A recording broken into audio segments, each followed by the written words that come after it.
Segunda Carta de Paulo aos Coríntios. Capítulo 1. Eu, Paulo, fui enviado pelo Messias, Jesus, numa missão especial, planejada pelo próprio Deus. Escrevo à comunidade de Deus em Corinto e aos cristãos de toda a província da Acaia. Que todos os dons e benefícios que vêm de Deus, nosso Pai, e do Senhor Jesus Cristo, sejam de vocês. Timóteo, que alguns de vocês conhecem e confiam, está comigo nesta saudação. Todo louvor ao Deus e Pai de nosso Senhor Jesus, o Messias, Pai de toda misericórdia, Deus de toda cura e restauração.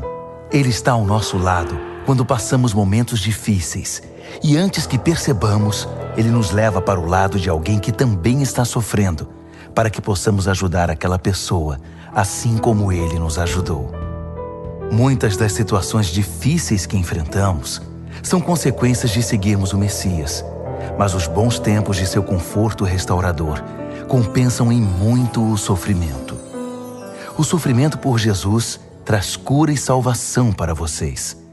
Se somos bem tratados, recebendo ajuda ou uma palavra de encorajamento, isso também coopera para o benefício de vocês, incentivando-os a prosseguir. Os momentos difíceis de vocês são os nossos momentos difíceis. Quando percebemos que estão dispostos a suportar os momentos difíceis e também a desfrutar momentos agradáveis, sabemos que vocês vão conseguir.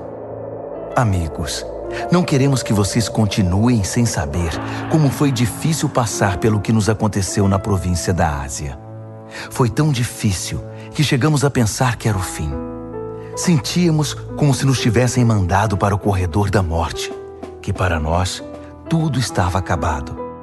Mas quando tudo passou, foi a melhor coisa que nos poderia ter acontecido. Em vez de confiar em nossa força ou em nossa capacidade de nos salvar, fomos forçados a confiar totalmente em Deus. Uma ideia nada má, considerando que Ele é o Deus que ressuscita os mortos. E Ele o fez, resgatando-nos da destruição certa. E Ele fará tudo de novo, nos resgatará quantas vezes forem necessárias. Vocês e suas orações são parte da operação de resgate. Também não quero que vocês fiquem na ignorância sobre a questão. Agora mesmo, posso ver os rostos da comunidade, erguidos em louvor pelo livramento que Deus nos deu. Um resgate em que a oração tem um papel fundamental. Agora que o pior já passou, temos a alegria de informar que saímos de tudo isso com a consciência e a fé intactas e podemos encarar o mundo. Mais importante, estar de cabeça erguida diante de vocês. Mas isso não foi resultado de manobras da nossa parte. Foi Deus que nos manteve voltados para Ele o tempo todo. Não tentem ler nas entrelinhas, nem procurem alguma mensagem subliminar na carta. Estamos falando a verdade, de modo claro e sem rodeios, na esperança de que vocês vejam o quadro todo tão bem como já viram alguns detalhes. Queremos que vocês se orgulhem de nós, tanto quanto nos orgulhamos de vocês quando estamos juntos perante o Senhor Jesus. Certo da boa acolhida por parte de vocês, eu havia planejado 2 visitas. Passar aí a caminho da província da Macedônia e outra vez na viagem de retorno.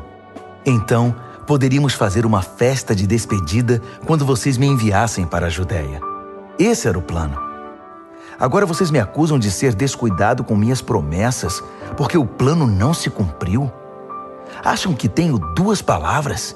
Um sim volúvel no momento e um não volúvel no minuto seguinte? Pois bem, vocês estão errados. Tento ser tão verdadeiro com minha palavra quanto Deus é com a dele. Nossa palavra a vocês não foi um sim descuidado, anulado por um não indiferente. Como poderia ser?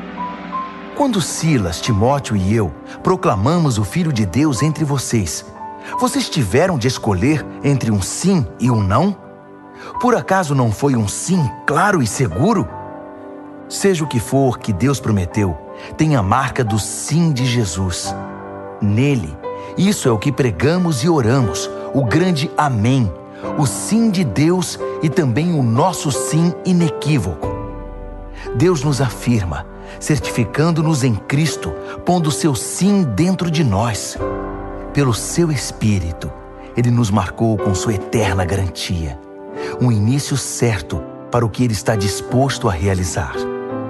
Pois bem, vocês estão preparados para saber a verdadeira razão por que não os visitei em Corinto? Tendo Deus por testemunha, o único motivo foi que eu quis poupar vocês da dor. Foi por causa da minha consideração por vocês. Não fui indiferente nem manipulador. Não somos responsáveis pelo modo segundo o qual vocês vivem a fé. Não nos comportamos como inspetores, e sim como companheiros, trabalhando com vocês num ambiente de alegre expectativa. Sei que vocês permanecem firmes por sua própria fé, não pela nossa. Segunda aos Coríntios, capítulo 2. Por causa disso, decidi não fazer outra visita, pois poderia ser dolorosa para vocês e para mim. Se minha presença de algum modo fosse constrangedora para vocês, como poderiam espontaneamente me saudar e animar? Por essa razão escrevi uma carta em vez de ir, para não perder tempo desapontando os amigos que eu esperava que me saudassem. Enquanto escrevo, estou convencido de que foi melhor para mim e para vocês. O tempo passava e já foi doloroso demais escrever a carta. O pergaminho tinha mais lágrimas que tinta. Mas não escrevi para causar sofrimento, e sim para que vocês soubessem quanto me preocupo. De fato, era mais que preocupação. Foi para mostrar quanto amo vocês. Agora, com respeito àquele que começou tudo isso e provocou toda essa dor, quero que saibam que, na ocasião, não fui o único ofendido, mas também todos vocês, com algumas exceções. Assim, não quero, estando aí, mostrar-me muito severo. O que a maioria de vocês concordarem como disciplina é suficiente. É hora de perdoar esse homem e ajudá-lo a se erguer. Se vocês aumentarem o sentimento de culpa dele, ele acabará se afogando nessa culpa. Meu conselho agora é derramar amor. O propósito da minha carta não é exigir a punição do ofensor, mas levar vocês a se responsabilizarem pela saúde da igreja. Se vocês o perdoarem, eu também o perdoo. Não pensem que estou levando uma lista de ressentimentos pessoais. O fato é que estou me juntando ao ato de perdão de vocês, assim como Cristo faz conosco. Afinal, não queremos inconscientemente dar a Satanás uma abertura para causar mais dano. Estamos muito bem atentos para os seus caminhos dissimulados. Quando cheguei a Troade para proclamar a mensagem do Messias, senti plena abertura. Deus havia escancarado a porta, mas Tito não estava esperando por mim com notícias sobre vocês. Por isso não consegui relaxar. Preocupado, fui para Macedônia à procura de Tito e de alguma notícia que me tranquilizasse a respeito de vocês. E consegui, graças a Deus. No Messias, em Cristo, Deus nos leva de lugar em lugar num desfile de vitória perpétua. Por meio de nós, Ele traz o conhecimento de Cristo. Aonde quer que vamos, o povo aspira o excelente perfume desse conhecimento. Por causa de Cristo, exalamos uma doce fragrância que sobe até Deus e é reconhecida pelos que trilham o caminho da salvação. Um aroma com agradável cheiro de vida. Mas aqueles que estão no caminho da destruição nos tratam mais como se exalássemos o cheiro desagradável de um cadáver. É uma responsabilidade gigantesca. Quem é capaz de assumi-la? Pelo menos não adulteramos a palavra de Deus, nem a pomos à venda. Permanecemos na presença de Cristo quando falamos, e Deus nos olha no rosto. Falamos o que recebemos diretamente de Deus, e o fazemos da maneira mais honesta possível. Segunda aos Coríntios, capítulo 3. Não parece que estamos elogiando a nós mesmos, insistindo em nossas credenciais, afirmando nossa autoridade? De jeito nenhum.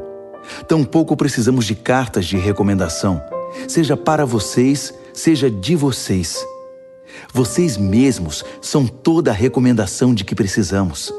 A vida de vocês é uma carta que qualquer um pode ler simplesmente olhando para vocês. O próprio Cristo a escreveu, não com tinta, mas com o Espírito do Deus vivo. Essa carta não é inscrita na pedra, mas entalhada em vidas humanas, e nós a publicamos.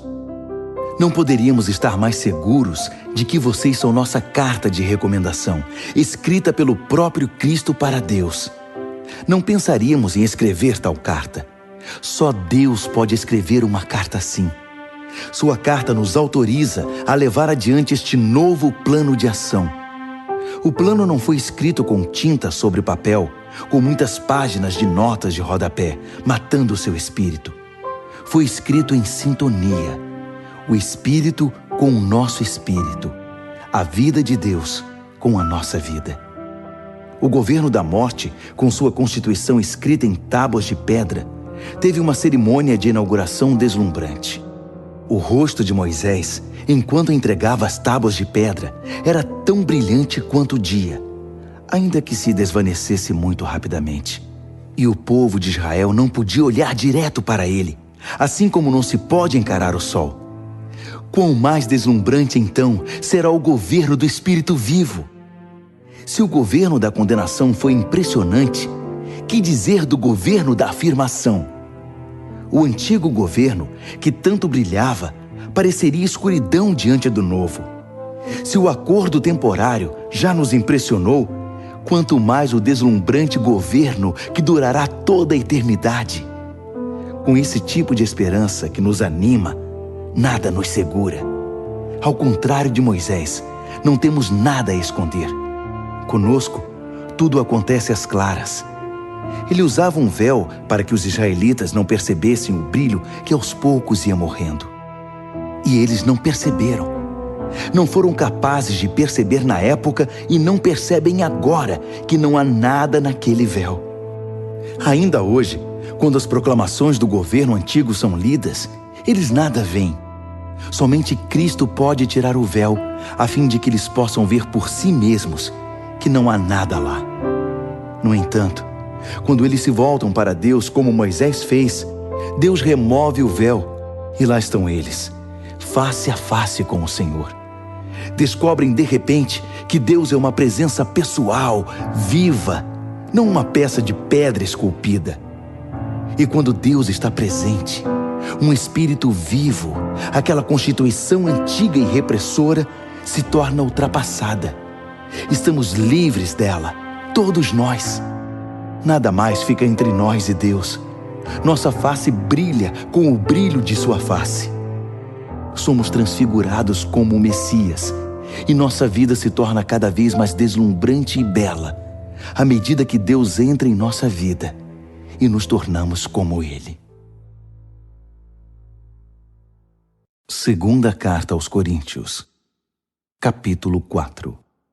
Considerando que Deus tão generosamente nos permite participar do que Ele tem feito, não vamos desanimar nem desistir, só porque às vezes enfrentamos tempos difíceis. Nós nos recusamos a usar máscaras e a fingir. Não manipulamos os fatos nos bastidores, nem deturpamos a palavra de Deus em proveito próprio. Pelo contrário, sustentamos tudo o que fazemos e falamos toda a verdade às claras, de modo que quem quiser possa ver e julgar por si mesmo na presença de Deus. Se a mensagem parece obscura para alguns, não é porque a escondemos. Não. É porque eles estão vendo ou buscando o caminho errado e se recusam a dar à mensagem a devida atenção. A única coisa que interessa a eles é o Deus das trevas desta época. Pensam que conseguirão dele o que desejam e que não terão que se preocupar em crer na verdade que não podem ver. Eles estão cegos para a deslumbrante luz da aurora da mensagem que resplandece com Cristo e nos permite ver a melhor imagem de Deus, o que eles jamais conseguirão. Lembrem-se de que a mensagem não é sobre nós mesmos. Nós anunciamos Jesus Cristo, o Senhor. Todos nós somos mensageiros, andarilhos de Jesus por causa de vocês. Isso começou quando Deus disse que a luz brilhe nas trevas. E nossa vida ficou cheia de luz quando vimos e compreendemos Deus pela face de Cristo, tudo belo e deslumbrante. Se olharem apenas para nós, vocês podem perder o brilho. Levamos a mensagem preciosa em vasos de barro, sem adornos, ou seja, em nossa vida. Isso é para impedir que alguém pense que o incomparável poder de Deus nos pertence. Vocês sabem que não temos muita coisa de nós mesmos. Estamos soterrados de problemas, mas não desmoralizados. Não sabemos direito o que fazer, mas sabemos que Deus sabe o que fazer. Estamos espiritualmente aterrorizados, mas Deus não nos abandonou. Caímos, mas não estamos derrotados. O que fizeram a Jesus, fizeram a nós. Julgamento, tortura, zombaria e assassinato. Jesus faz em nós o que fez entre eles. Ele vive. Nossa vida está em constante risco por causa de Jesus, o que faz a vida dele mais evidente em nós. Enquanto enfrentamos o pior, vocês conseguem o melhor. Não há silêncio sobre essa questão em nossa vida. Assim como o salmista escreveu, "Cri, por isso falei." Falamos daquilo em que cremos. E o que cremos é que aquele que ressuscitou o Senhor Jesus também nos ressuscitará e nos levará com vocês. Cada detalhe coopera para o progresso de vocês e para a glória de Deus. Mais e mais graça, mais e mais pessoas, mais e mais louvor. Portanto, não estamos desistindo. Como poderíamos? Ainda que por fora pareça que tudo está se acabando, por dentro, onde Deus está criando uma nova vida, não há um só dia em que sua graça reveladora não se manifeste. Os tempos difíceis nada são comparados com os bons tempos que estão por vir. A celebração sem fim preparada para nós. Há muito mais do que podemos ver. As coisas que agora vemos estão aqui hoje, mas desaparecerão amanhã. Mas as coisas que não vemos agora irão durar para sempre. Segunda Carta aos Coríntios, capítulo 5. Por exemplo, sabemos que quando o nosso corpo se desfizer, como uma tenda desmontada, será substituído por um corpo de ressurreição no céu, feito por Deus, não por mãos humanas. E nunca mais teremos de montar nossas tendas outra vez. O desejo de mudar às vezes é tanto que choramos de frustração. Em comparação com o que está por vir, a vida aqui se parece com a estada numa cabana caindo aos pedaços. Já estamos cansados disso. O que temos é apenas um vislumbre da verdadeira realidade. Nosso verdadeiro lar, nosso corpo ressuscitado. O Espírito de Deus nos dá uma pitada desse sublime, dando-nos um gostinho do que está por vir.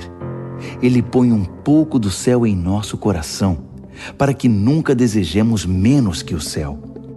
É por isso que vivemos alegres. Vocês não ficarão vendo as coisas de cabeça baixa. As circunstâncias desfavoráveis não irão nos abater. Ao contrário, elas apenas nos fazem lembrar do glorioso futuro que nos aguarda mais adiante. É por isso que confiamos naquele que nos mantém caminhando, mesmo que não o vejamos.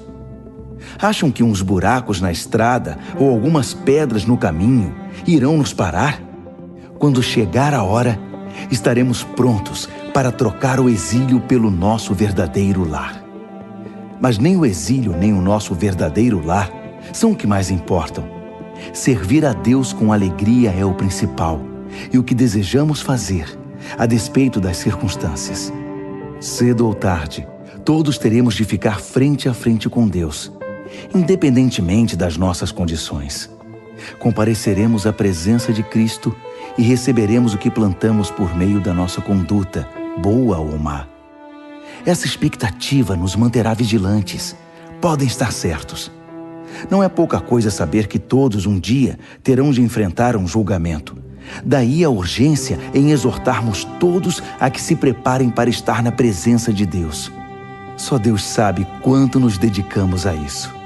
mas espero que vocês percebam quanto nos preocupamos com a questão. Não dizemos isso com a intenção de parecermos bons aos olhos de vocês, mas por pensar que vocês se sentiriam bem, orgulhosos até, por saber que estamos do seu lado e que não somos simpáticos apenas na presença de vocês, como o fazem alguns. Se eu agi loucamente, fiz isso por Deus. Se eu agi de maneira sensata, foi por vocês. O amor de Cristo me impulsiona a tais extremos.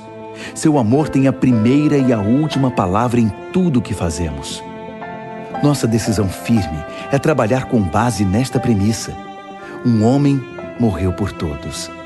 Essa realidade põe todos no mesmo barco.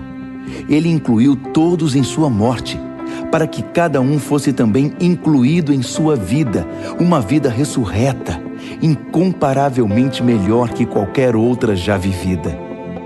Por causa dessa decisão, não julgamos ninguém pelo que possui ou pela aparência.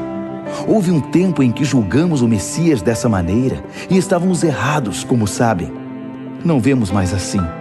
Agora olhamos para dentro e o que vemos é que qualquer um unido ao Messias tem a chance de um novo começo e é criado de novo. A velha vida se foi, uma nova vida floresce. É demais! Tudo vem de Deus, que nos quer em relacionamento com Ele e nos chamou para viver relacionamentos com nossos semelhantes. Deus se reconciliou com o mundo por meio do Messias, permitindo um novo começo pela oferta de perdão dos pecados. Deus nos deu a tarefa de contar a todos o que Ele está fazendo. Somos representantes de Cristo. Deus nos usa para persuadir homens e mulheres a deixar as diferenças de lado e ingressar na obra de Deus, e para reconciliar o ser humano com Ele. Estamos falando por Cristo, mesmo agora. Tornem-se amigos de Deus. Ele já é amigo de vocês. Como pode? Vocês perguntam. Em Cristo, eu respondo. Deus o considerou culpado, Ele que nunca fez nada errado, para que pudéssemos ser considerados sem pecado perante Deus. 2 aos Coríntios, capítulo 6. Somos seus companheiros nesta obra. Por isso imploramos, não desperdicem nem um pouco a maravilhosa vida que Deus concedeu a vocês. Ele nos lembra: ouvi seu chamado no tempo certo. No dia em que você precisou de mim, eu estava lá para ajudar. Pois bem, agora é o tempo certo para que Ele ouça vocês e os ajude. Nada de deixar para depois. Não frustrem a obra de Deus. Não façam corpo mole, nem lancem dúvidas sobre o que fazemos. Nossa obra como servos de Deus tem valor em todos os aspectos. As pessoas nos observam enquanto estamos a postos, em prontidão, inabaláveis, em tempos difíceis, maus, trabalhosos. Quando somos espancados, encarcerados e envolvidos em tumultos, trabalhando duro até tarde da noite, às vezes sem comer, com coração puro, mente limpa e mão firme, com gentileza, santidade e amor honesto. Quando dizemos a verdade e quando Deus mostra seu poder, quando fazemos o melhor possível pela verdade, quando somos elogiados ou repreendidos, caluniados ou honrados, fiéis à nossa palavra, ainda que não confiem em nós, ignorados pelo mundo, mas reconhecidos por Deus, vivos, ainda que digam que estamos mortos, açoitados quase até a morte, mas recusando-se a morrer, mergulhados em lágrimas, mas sempre cheios de profunda alegria, vivendo de mãos vazias, mas enriquecendo muitos, não tendo nada, mas tendo tudo. Prezados coríntios, não consigo expressar em palavras quanto desejo que vocês entrem nesta vida plena e cheia de possibilidades. Não queremos que se fechem assim. A pequenez que sentem vem de dentro de vocês. A vida que Deus dá não é pequena. Vocês é que a vivem de modo pequeno. Digo isso com franqueza e com grande afeição. Abram a vida, comecem a vivê-la plenamente. Não se tornem parceiros dos que rejeitam Deus. Não há como fazer parceria entre o certo e o errado. Não é parceria, é guerra. A luz é amiga das trevas. Cristo passeia com o diabo. A verdade e a mentira andam de mãos dadas. Quem pensaria em pôr ídolos pagãos no templo santo de Deus? Pois é exatamente o que somos. Cada um de nós é um templo e Deus vive em nós. Ele mesmo disse: vou viver neles e neles vou me mover. Vou ser o Deus deles e eles serão o meu povo. Então deixem de lado a corrupção e as parcerias. Deixem tudo de uma vez por todas. Diz Deus: não se associem com os que irão mergulhá-los na sujeira. Quero todos vocês para mim. Serei um pai para vocês, e vocês serão filhos e filhas para mim. Palavra do Senhor Deus. 2 aos Coríntios, capítulo 7. Diante de promessas tão animadoras, queridos amigos, vamos nos livrar de tudo que nos distrai ou contamine, seja por dentro, seja por fora. Que nossa vida esteja em forma e que sejamos templos santos para o culto a Deus. Confiem em nós. Nunca ferimos ninguém, nunca exploramos nem tiramos vantagem de quem quer que seja. Não pensem que procuro culpa em vocês. Já disse que estou com vocês em qualquer circunstância. Na verdade, tenho a maior confiança em vocês. Se soubessem como estou orgulhoso de vocês. A alegria me domina, mesmo com todos os problemas. Quando chegamos à província da Macedônia, não tivemos sossego. Os conflitos na igreja e os temores no coração nos deixaram ansiosos. Não conseguíamos relaxar, porque não sabíamos o desfecho da situação. Então Deus, que levanta os abatidos, nos deu um novo ânimo com a chegada de Tito. Ficamos felizes apenas por vê-lo. Mas o alívio veio com o que ele nos disse sobre vocês, sobre quanto se preocuparam e lamentaram por minha causa. Minha preocupação transformou-se em tranquilidade.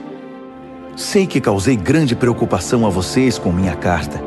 Ainda que tenha me sentido muito mal na época, sinto-me bem agora, quando penso em como tudo acabou.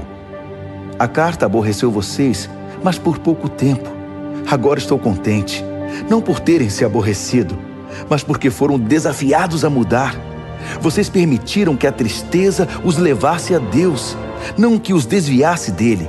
E saíram ganhando, não perdendo. A tristeza que nos aproxima de Deus age assim. Ela abala nossas estruturas e nos leva de volta ao caminho da salvação. Jamais lamentamos ter experimentado esse tipo de dor.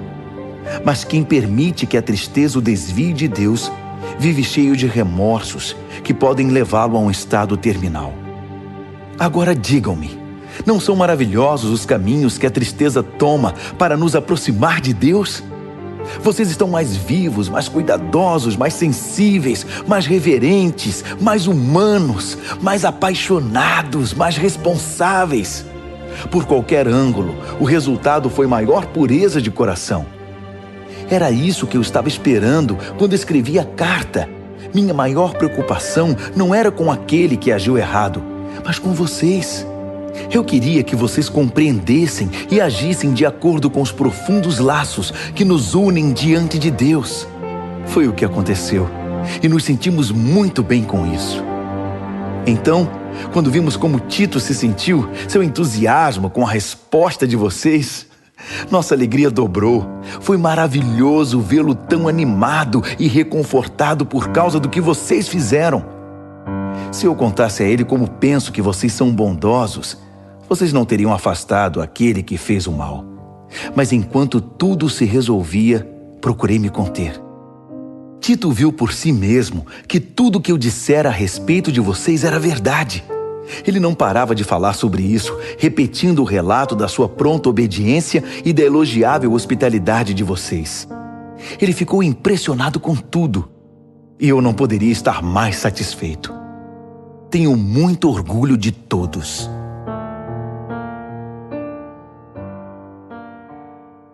Segunda aos Coríntios, capítulo 8.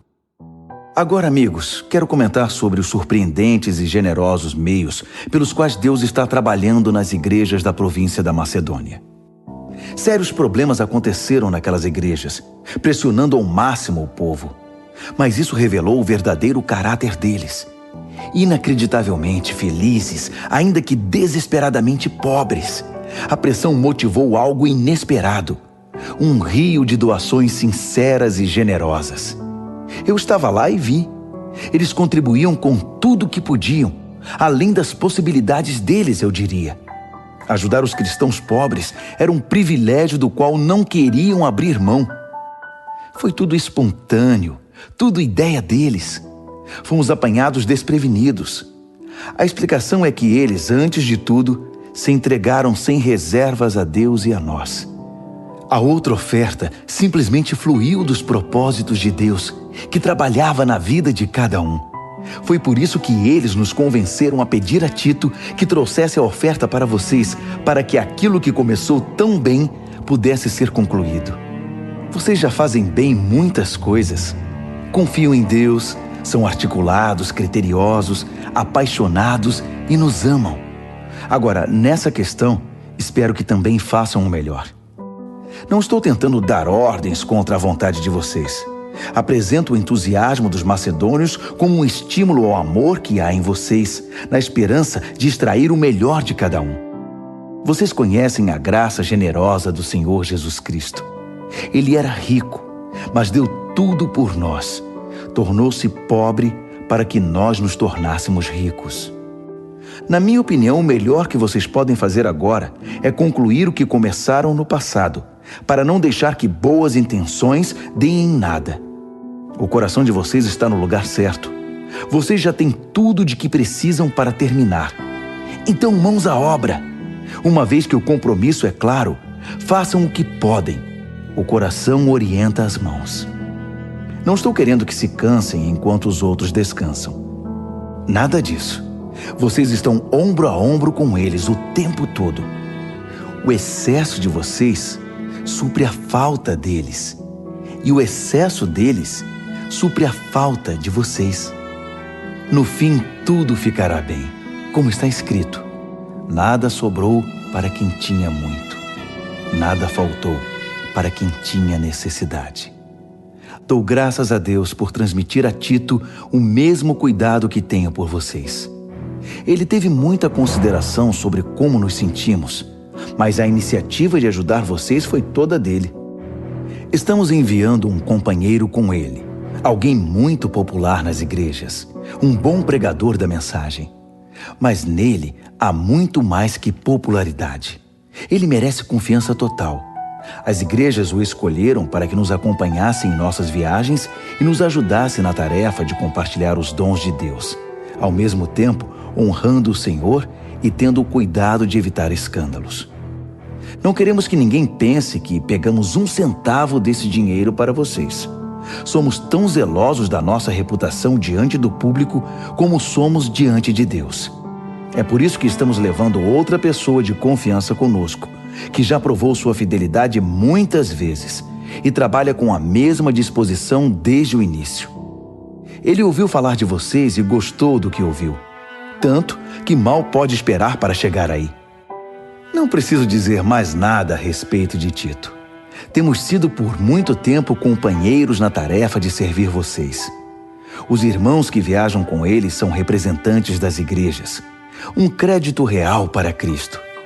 Mostrem a eles do que vocês são feitos, demonstrando o amor de que têm ouvido falar nas igrejas. Permitam que eles vejam por si mesmos. Segunda aos Coríntios, capítulo 9. Se eu escrevesse algo mais a respeito dessa oferta para os cristãos pobres, começaria a me repetir. Sei que vocês estão apostos e prontos para o que der e vier. Tenho dado boas referências de vocês por toda a província da Macedônia, dizendo a eles: a província da Acaia está pronta para essa tarefa desde o ano passado. E o entusiasmo de vocês contagiou muita gente. Agora estou enviando esses irmãos para me certificar de que vocês estão preparados, como eu disse que estariam, para mostrar que não é à toa que tenho orgulho de vocês. Se eu e os macedônios descobrirmos que vocês não estão preparados, será vergonhoso para todos, para mim e para vocês. Nosso testemunho teria sido puro ufanismo.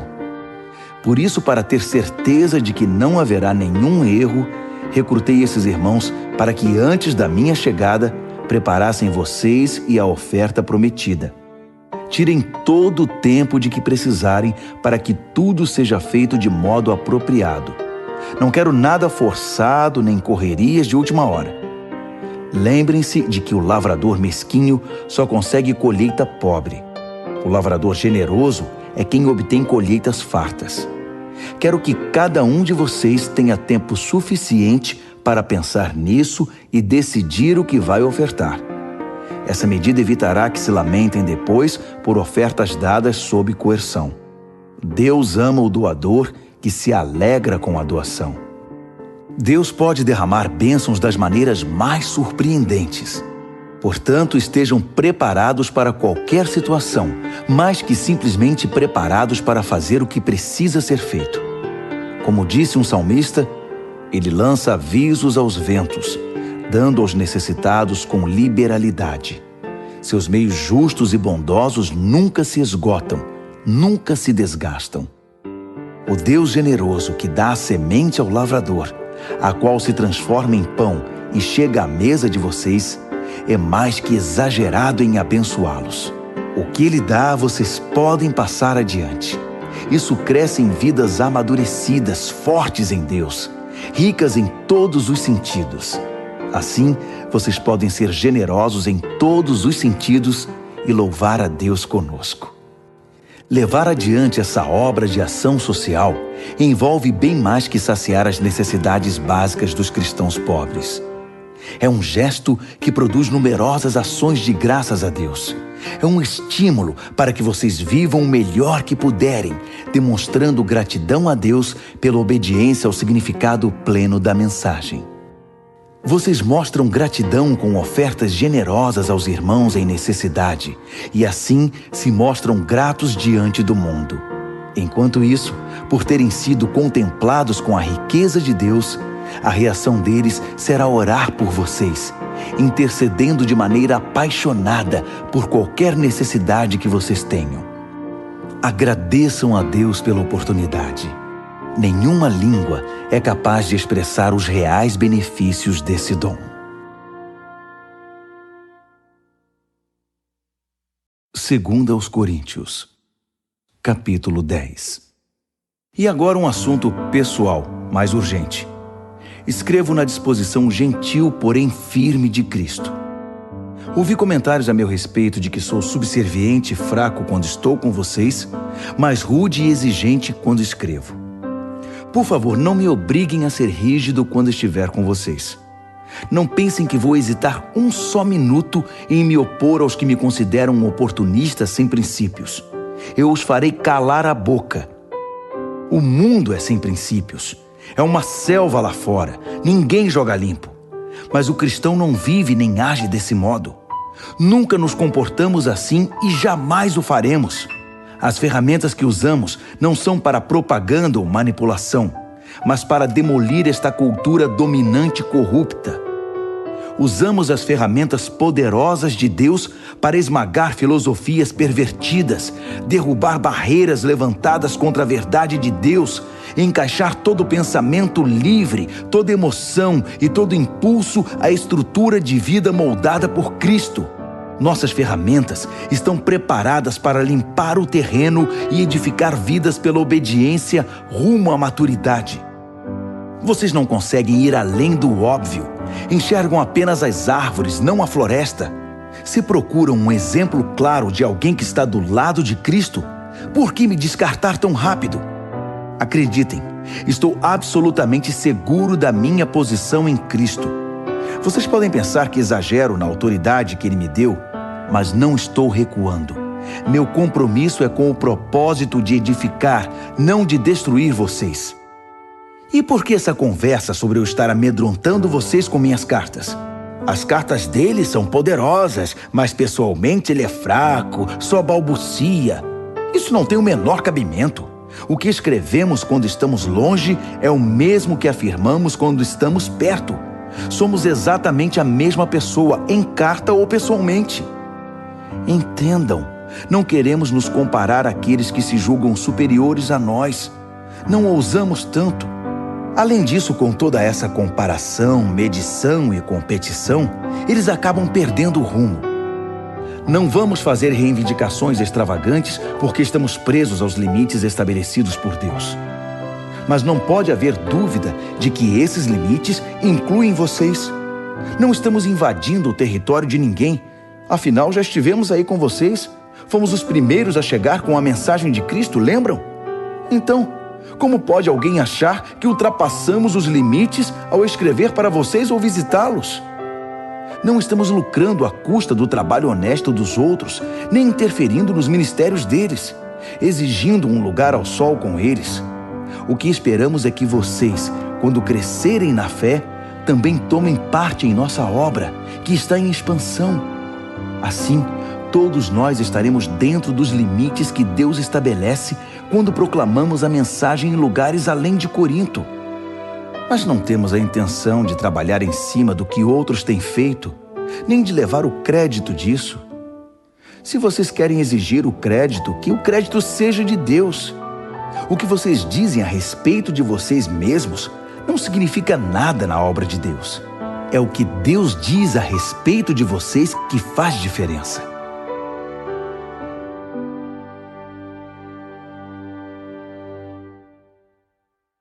Segunda aos Coríntios, capítulo 11.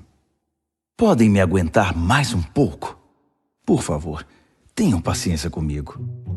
O que me deixa tão abatido é que me preocupo demais com vocês. É a paixão de Deus queimando dentro de mim. Prometi a Cristo a mão de vocês em casamento, apresentando-os como uma virgem ao seu marido. E agora receio que, assim como a serpente seduziu Eva com sua fala mansa, vocês estejam desviados da pureza simples do seu amor por Cristo. Tenho a impressão de que se alguém aparecer pregando um Jesus diferente do que nós pregamos, em espírito e em mensagem, vocês irão aceitá-lo sem problemas. Mas se vocês aceitam essas celebridades apostólicas, por que não me aceitam simples como sou? Sou tão digno quanto eles. É verdade que não domino a técnica daquela eloquência suave que tanto impressiona vocês. Mas quando abro a boca, pelo menos sei do que estou falando. Não escondo nada. Deixo vocês por dentro de tudo. Será que cometi um erro ao proclamar a mensagem de Deus a vocês sem pedir algo em troca? Ao servir vocês sem nenhum custo, para que não se sentissem pressionados por mim?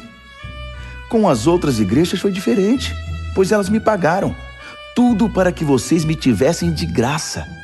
Nem mesmo quando vivi entre vocês, alguém precisou mover um dedo para me ajudar. Minhas necessidades eram todas supridas pelos cristãos da Macedônia. Preocupei-me em nunca ser pesado a vocês e nunca serei. Contem com isso. Cristo é minha testemunha de que isso é questão de honra para mim. E sobre isso não vou me calar para proteger vocês do que os outros vão pensar.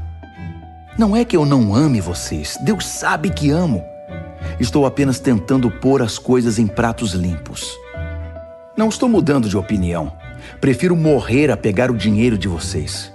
Não dou motivo a ninguém para dizer que sou como aqueles pregadores, narcisistas e ávidos por dinheiro.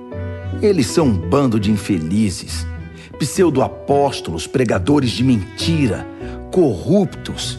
Fazem pose de agentes de Cristo, mas são falsos até a raiz. E não é de admirar. Satanás faz isso o tempo todo, disfarçando-se de anjo de luz. De modo que não devemos ficar espantados quando seus servos se apresentam disfarçados de servos de Deus, mas não vão conseguir nada. No fim, pagarão caro por isso. Permitam-me voltar ao ponto de partida. E usem isso contra mim se me passo por tolo. Ou, se preferirem, apenas aceitem que sou um tolo e me permitam falar como tal. Não aprendi a falar assim com Cristo. Não. É um mau hábito que aprendi desses pregadores que fazem tudo para agradar os outros, tão em moda hoje em dia. Já que vocês se sentam no banco para ouvir esses enganadores, podem muito bem aguentar alguma tolice da minha parte. Vocês têm uma admirável tolerância com impostores que roubam sua liberdade, exploram, cegam, rebaixam e até agridem vocês. Eu não deveria admitir, mas não tenho estômago para ver isso. Uma vez que vocês admiram tanto os egomaníacos do púlpito, aqui é o velho amigo de vocês, o tolo, falando. Deixe-me esclarecer uma coisa. Eles se gabam de ser hebreus, israelitas, a raça pura de Abraão? E daí? Eu também sou. Eles são servos de Cristo? Sou muito mais. Nem acredito que estou dizendo isso. É loucura falar desse modo, mas já que comecei, agora vou terminar. Ora, trabalhei muito mais que eles. Fui mais vezes encarcerado. Fui espancado mais do que posso contar. E em vários momentos estive às portas da morte. 5 vezes levei as 39 chibatadas dos judeus, 3 vezes espancado pelos romanos, 1 vez fui apedrejado, naufraguei 3 vezes e fiquei 1 dia e 1 noite perdido no mar. Em viagens difíceis, ano após ano, tive de atravessar rios, enfrentar ladrões, lutar com amigos e inimigos. Estive em risco na cidade, em risco na zona rural. Enfrentei perigos sob o sol do deserto e em tempestades no mar. Também fui traído pelos que pensei ser meus irmãos. Sei o que é trabalhar duro, passar noites longas e solitárias sem dormir. Já fiquei muito tempo sem comer. Sofri com o frio e com a falta de agasalho. E a lista ainda nem chegou à metade, porque ainda temos as pressões diárias e as ansiedades por causa das igrejas. Quando alguém chega ao fim da linha, sinto dor até nos ossos. Quando alguém cai em pecado, um fogo queima minhas entranhas. Se tenho de gabar a mim mesmo, vou me gabar das humilhações que me tornam semelhante a Jesus. O eterno e bendito Deus e Pai de nosso Senhor Jesus sabe que não estou mentindo. Estão lembrados da vez em que eu estava em Damasco e o governador do rei Aretas pôs guardas nos portões da cidade para me prender? Para salvar minha vida, tive de escorregar através de uma janela da muralha, dentro de um cesto, e depois sair correndo. 2 aos Coríntios, capítulo 12. Vocês me obrigam a falar deste modo. Faço isso contra minha vontade. Mas agora que estamos no assunto, posso tratar da questão das visões e revelações que Deus me deu. Por exemplo, conheço um homem que há 14 anos foi tomado por Cristo e levado em êxtase espiritual aos céus. Nem sei se isso aconteceu no corpo ou fora do corpo, só Deus sabe. Sei também que esse homem foi levado ao paraíso. De novo, se no corpo ou fora dele, não sei, Deus sabe. Lá ele ouviu palavras indizíveis, mas foi proibido de contar o que ouviu. Esse é o homem a respeito de quem quero falar. Mas não vou dizer nenhuma palavra a meu respeito, exceto o que foi humilhação. Se eu tivesse disposição para contar vantagem, talvez pudesse fazê-lo sem parecer ridículo e não estaria faltando com a verdade. Mas vou poupar vocês.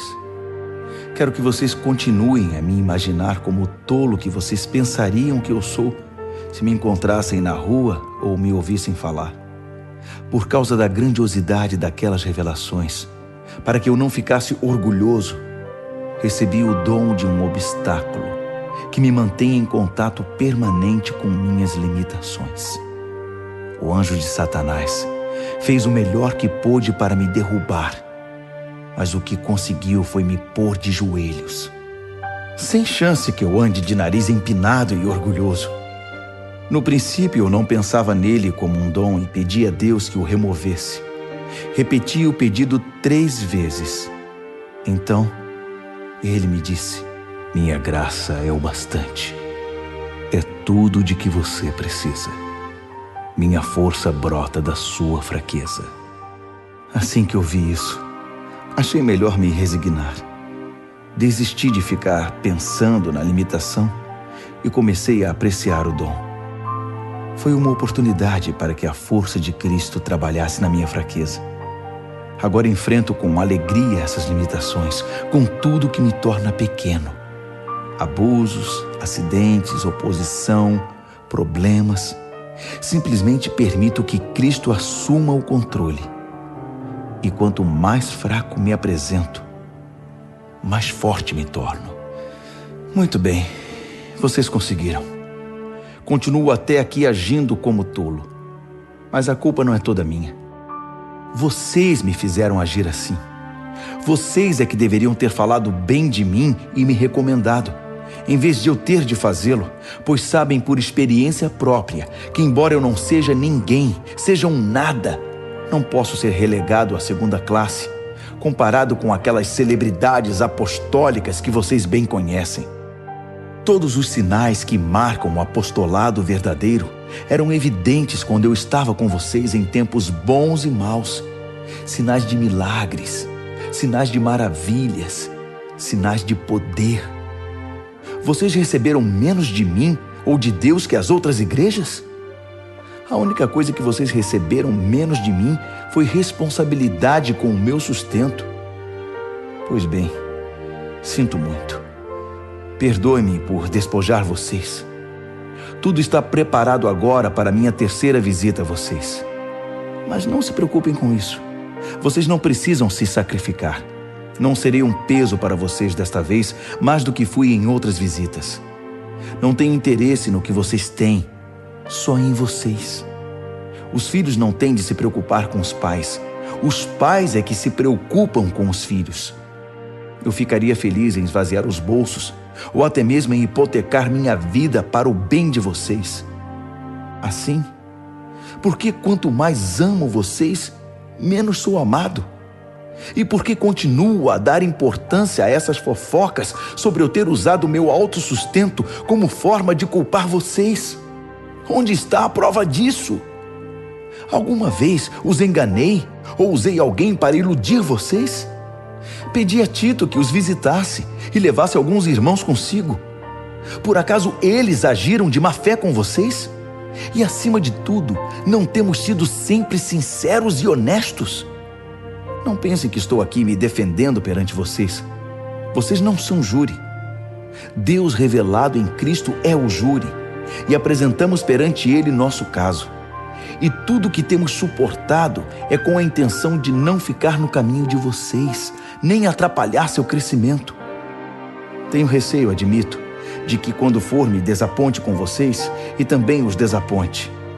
A frustração mútua deixará tudo em cacos.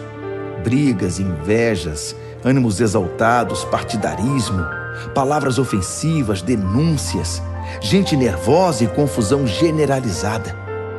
Não espero ser humilhado de novo por Deus quando estiver com vocês, para que não tenha de derramar lágrimas por uma multidão que insiste nos velhos caminhos, pecando cada vez mais e se recusando a abandonar o lamaçal da maldade, do descontrole sexual e da indecência em que está mergulhada.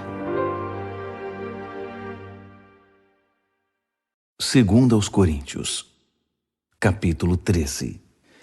Muito bem, minha 3ª visita está chegando. Lembram-se daquele texto das Escrituras? Uma questão é definida com o depoimento de 2 ou 3 testemunhas?